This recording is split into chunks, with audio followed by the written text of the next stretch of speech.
ሽድሽተ ብተፈጥራዊ መንገዲ ቆርበት ዘጥርዩ ምግብታት ጥዕኑ ዝተሓለወ ጽሩይ ዘንጸባረቕን ልሙጽን ቆርበት ብስኪን ኬር ጥራሕ ዘይኮነ ዝመጽስ ብንበልዖ ምግቢ እውን እዩ ንዘላቂ ናይ ቆርበት ጥዕና ክሬማት ሴረማት ወይ ክባር ዝኾነ ሕክምና ዘይኮነ ንጥዕና ቆርበት ብዘላቕነት ጠቃሚ ዝኾነ ኣመጋግባ እዩ ቀሊልን መዓልታውን ንኽተሎ ኣመጋግባ ምኽንያቱ ድማ ቆርበትና ናይ ንበልዖ ምግቢ መስትያት እዩ ስለዚ ኣብ ናይ ሎማዓንቲ ቪድዮ እቶም ካብ ውሽጢ ናብ ደገ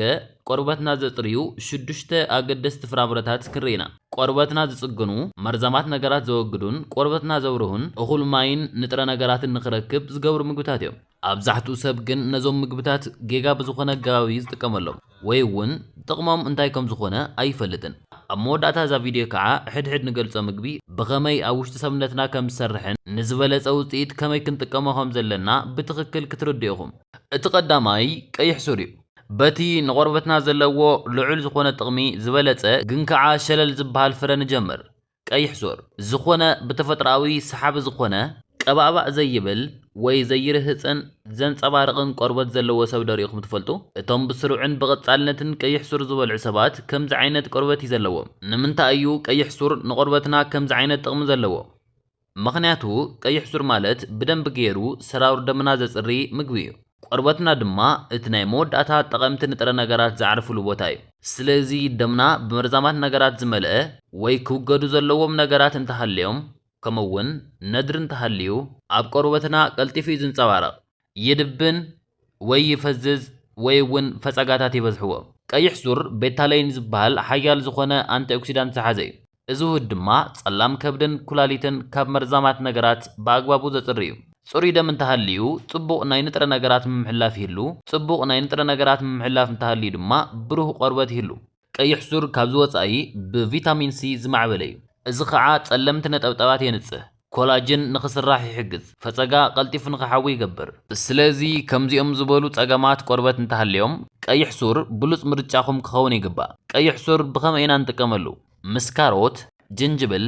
ለሚን ወይ ኣፕል ብምትሕዋስ ክንጥቀመሉ ንኽእል ኢና ዋላ ፍርቂ ኩባያ ጥራሕ ቀይሕ ሱር ዋሕዚ ደም ጽቡቕ ጌራ እያ ተመሓይሽ ስለዚ ቆርበትኩም ካብ ውሽጢ ንደገ ብሩህ ንክኸውን ምስ ትደልዩ ቀይሕ ሱር ተመገቡ እቲ ካልኣይ ካሮት እዩ ካሮት ከዓ ፈጸጋ ኸይፍጠር ዝቃለስን ቆርበት ዝጽግንን እዩ ቆርበትኩም ዝሰባበር ቀባባእ ዝብል ወይ ንኽሓዊ ነዊሕ ግዜ ዝወስደሉ እንተኾይኑ ካሮት ነዚ ንምስትኽኻል ሓጋዚ እዩ ንምንታይ እዩ ካሮት ከምኡ ኮይኑ ካሮት ብቤታ ካሮቲን ዝማዕበለ እዩ ሰብነትና ድማ ነዚ ቤታ ካሮቲን ናብ ቪታሚን ኤ ዝቕይሮ ልክዕ ከም ትፈጸጋ ንምፍዋስ ዝጠቅም ቪታሚን ረቲን ኤ ዝበሃል ማለት እዩ ቪታሚን ኤ ድማ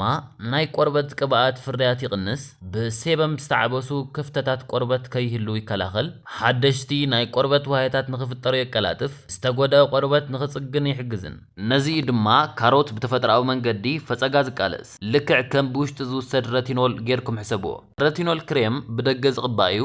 ካሮት ግን ብውሽጢ ብተፈጥራዊ መንገዲ ተመጊብና ንረኽቦ ረቲኖል ማለት እዩ ንዝደረቐን ድብዝዝ ዝበለን ቆርበት ብፍላይ ጽቡቕ እዩ ቤታ ካሮቲን ድርቀት ይከላኸል እዚ ዝገብሮ ድማ ናይ ቆርበት ደጋዊ ተኸላኸልቲ ክፋላት ብምጥንካር እዩ ንረብሓ ቆርበትና ካሮት ንጥቀመሉ ሜላ ድማ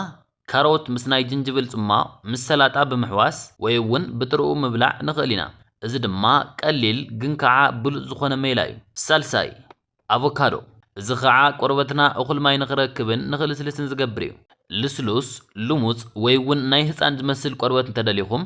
ኣቮካዶ ብሉጽ ምርጫ እዩ ብዙሓት ሰባት ንዝደረቐ ቆርበቶም ከለስልሱ ብደገ ዝቕብኡ ሞይስቸራይዘራት ይጥቀሙ እዮም እቲ ትኽክለኛን ተፈጥሮኣውን ራሕሲ ናይ ቆርበት ዝመጽእ ግን ካብ ውሽጢ ናይ ቆርበት ዋህታት እዩ ጥዑይ ስብሒ ዘለዎም ምግብታት ከም ኣቮካዶ ዝበሉ ንበልዕ እንተኾይንና ቆርበትና እውን ጥዑይ እዩ ዝኸውን ኣቮካዶ ብሞኖሳቹሬትድ ዝበሃሉ ስብሕታት ዝማዕበለ እዩ እዚ ከዓ ራሕሲ ቆርበት ንምዕቃብ ልሙጽ ቆርበት ንኽህሉ ወይ እውን ምጭምዳድ ንኸይፍጠር ይከላኸል እዩ ቆርበትኩም ድብዝዝ ዝበለ ዝቀራረፍ እንተኾይኑ ናይ ስኪን ኬር ጸገም ኣይኮነን ኣብ ሰብነትኩም ናይ ጥዑያት ስብሕታት ሕጽረት ምህላው ዘርኢ ጸገም እዩ ብተወሳኺ ኣቮካዶ ብቪታሚን ኤን ሓያላት አንቲኦክሲዳንታትን ዝማዕበለ ኮይኑ ቆርበትና ካብ ናይ ፀሓይ ጉድኣት ረኽሲ ድርቀትን ቶሎ ምእራግን ዝከላኸል እዩ ኣቮካዶ ኸ ብኸመይ ኢና ንቆርበትና ንጥቀመሉ ፍርቂ ኣቮካዶ መዓልታዊ ምብላዕ ኣቮካዶ ኮሚደረን ሰላጣን ብሓንሳብ ሓዊስካ ምብላዕ ከምኡውን ብመልክዕ ስሙዚ ምጥቃም ንኽእል ኢና እዚ ድማ ቆርበትና ብተፈጥሮኣዊ መንገዲ ካብ ውሽጢ ራሕሲ ንኽህልዎ ዝገብር እዩ ራብዓይ ኮሚደረ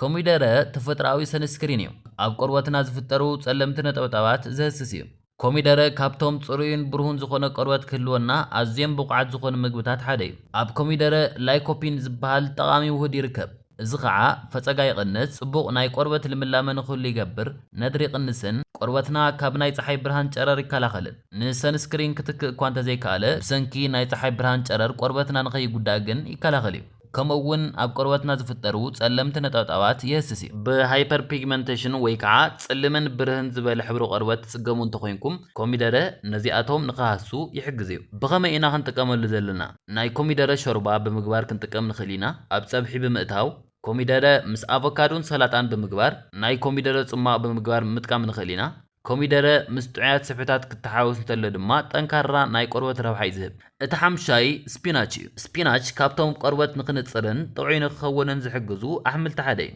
ምኽንያቱ ኣብ ውሽጡ ቆርበት ዝጽግን ቪታሚን ኤ